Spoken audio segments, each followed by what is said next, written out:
Hi everyone, good evening.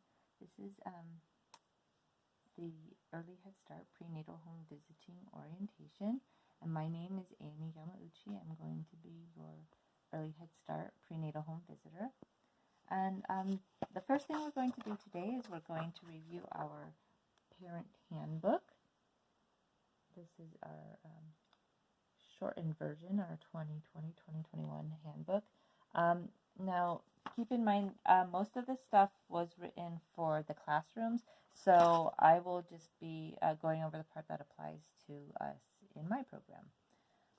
Okay, so the first thing is anytime that you get anything from Head Start or Early Head Start, it will probably always be bilingual.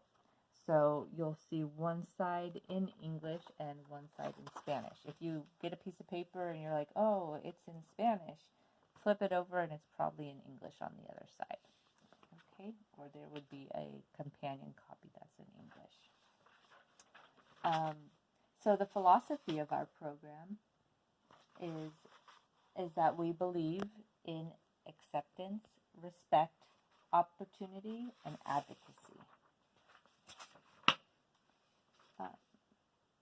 Parent and family engagement is something that's very important in the program, and we have something called the Head Start Parent and Family Engagement Outcomes, which I will be giving each of you one of these. It's on a blue piece of paper, and it has 7 outcomes, which are basically like, think of them as like goals. It's the goals that the program has for each family, basically to complete those goals by the time they complete our program. The first one is family well-being. The second is positive parent-child relationships. The third is families as lifelong educators. The fourth is families as learners. The fifth is family engagement in transitions. The sixth is family connections to peers and community. And the seventh is families as advocates and leaders. And then on the side over here, it's going to tell you, give you a definition of what each of those, what all those big words mean for those outcomes. Okay. Let's see. Father involvement is something that is really important for the program, because lots of times in schools, moms are taking care of everything. So if there is a father or another male figure involved in the child's life, it could be a grandpa or an uncle or any important male figure in the family's life, we want to make sure that they also have the opportunity to get involved as well.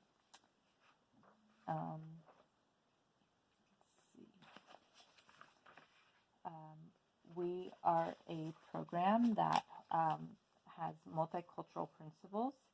We believe that every individual is rooted in culture, and the cultural groups represented in the communities and families of each Head Start and Early Head Start program are the primary sources of culturally relevant programming. And because of the fact that we are a culturally diverse program, you're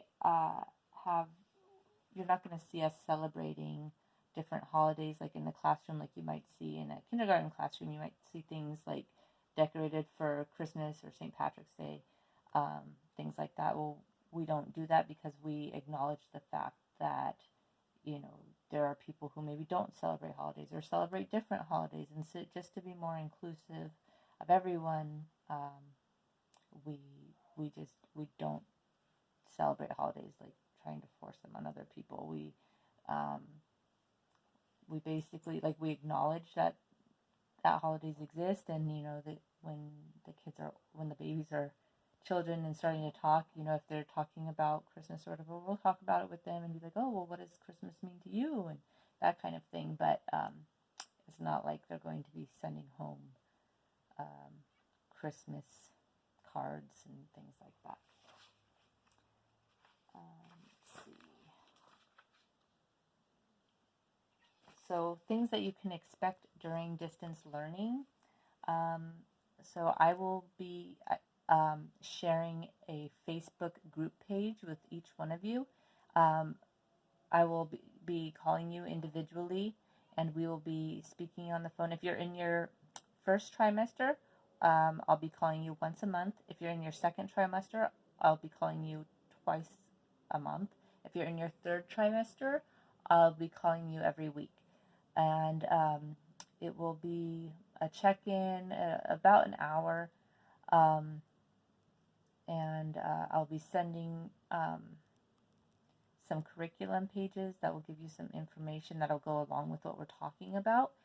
And I can either text that to you or email it to you. There's all different ways of doing that. And in the Facebook group page, which I'll be sending out to you, there will be videos and different information as well. So if you have any questions about that, you can feel free to give me a call or text me. Next, so how the program is set up is that first, Early Head Start starts with my program, the prenatal program. And then once the baby is born, then we'll start collecting the baby's information and do an intake packet, which is that really thick packet that we just got done doing with the signatures and everything. We'll do one for the baby and get them into the computer and everything, and then start transitioning so that the baby can transition into an infant program. What that looks like at this point is also it's a virtual, it's something virtual. They have a Facebook group classroom, and the teachers can explain all of that to you at that time, or I'll be happy to speak about that with you one-on-one if you have more questions. If we were not in this situation that we're in right now, then the baby would transition into the classroom, and we would get to know the primary caregivers, which are the teachers. We would get to know them first, and make sure everyone is comfortable and they know the baby's routines and what kind of milk they're drinking and how often they sleep, how often they eat, and all of that. So you'll have plenty of time to discuss all of that stuff with the teachers before the baby actually goes to the school. And so the infant centers are the earliest we can accept them is 6 weeks old because of the disability ending at 6 weeks. We know that sometimes there's some moms who need to go straight back to work or school, so the earliest we can accept them is 6 weeks. That doesn't mean your baby has to go at 6 weeks, but that is the earliest we can accept them. And then so 6 weeks up until 18 months. Once they turn 18 months, then they are no longer in the infant program. They transition into the toddler program. And we start making that transition a few months before, somewhere between 12 to 15 months. We start doing that transition, going and meeting who will be the new teachers and making that transition process before going over to the toddler room. Then the toddler room is from 18 months until 3 years old. And on their third birthday, as soon as they turn 3 years old, then they're no longer eligible to be in the Early Head Start program. At that point, they would transition over and you would reapply to the program and go into the Head Start program, which is our preschool program. And that's from 3 years old to 5 years old. Now,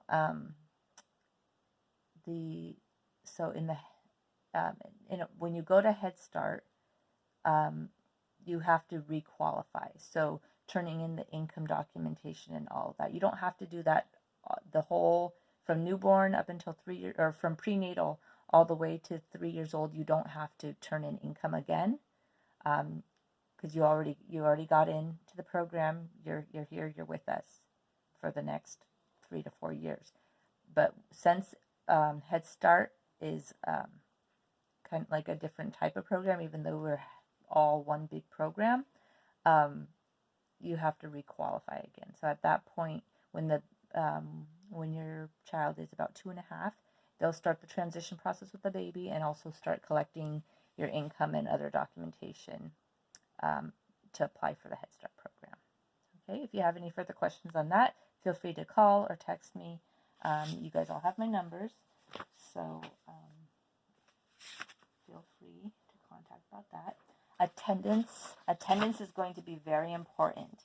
So what attendance means at this point in time is just making sure that we are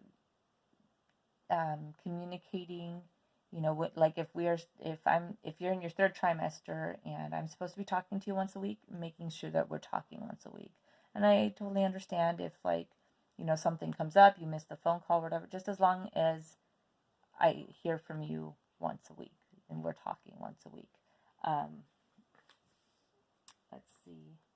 Also checking in on the Facebook group page. So since I'm going to be posting videos, all you have to do is just like put a thumbs up, like a like, or write a comment. So that way I know that you're actually viewing the videos and different information that I'm posting in there.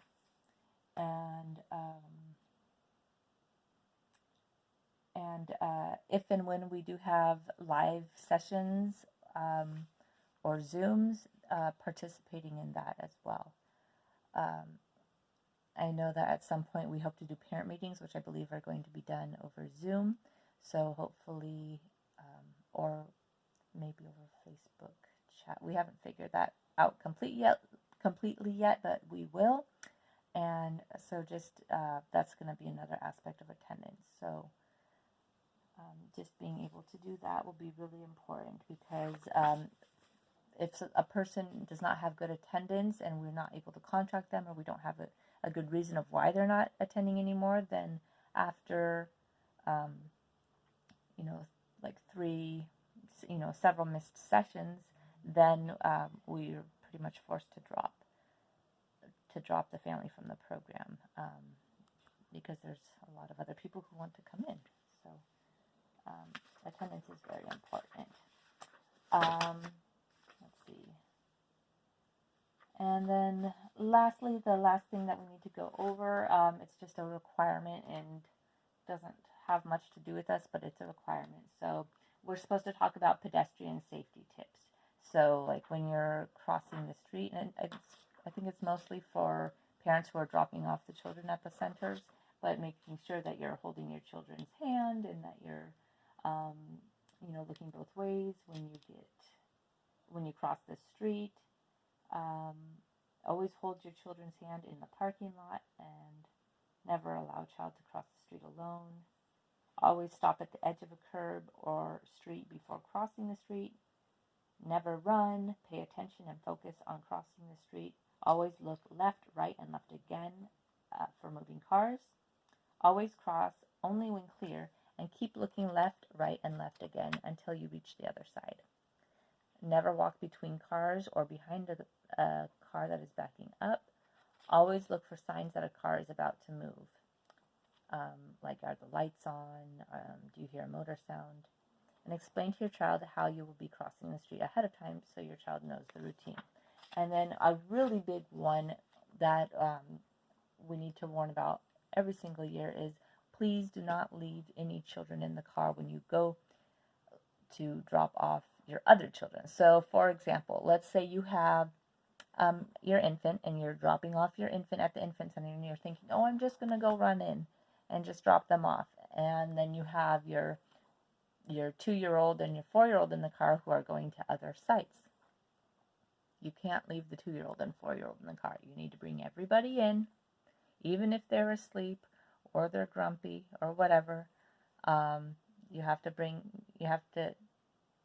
them in, or have another adult with you, because we cannot have parents leaving the children in the cars. So those are just safety tips, and that is the parent handbook. A couple other things I will be passing out to you when I see you will be your family, your home language, and your child. And this is a little booklet. It's in English on one side, and on the back side it's in Spanish. And it just talks about how maintaining your home language in your home is important. And And let's see, I have a couple other papers that I will be handing out to you when I see you. That I can go over with you at that point. And oh, one last thing that I want to include is that I will be doing a food bank. It will be every Thursday starting at 9:30 in the morning. And so I want to invite you to come to that. It's not going to be this week because with all of the fires and everything, it's just I'm not able to do it. I'm actually evacuated right now. I'm not in Sonoma County, so I will be texting you all in a group message to let you know when that will become available. Okay. But I believe it should be starting up on October 8th, as long as everything goes as planned and we don't have any more natural disasters. So in the meantime, be well, stay safe, and have a good evening. Thank you.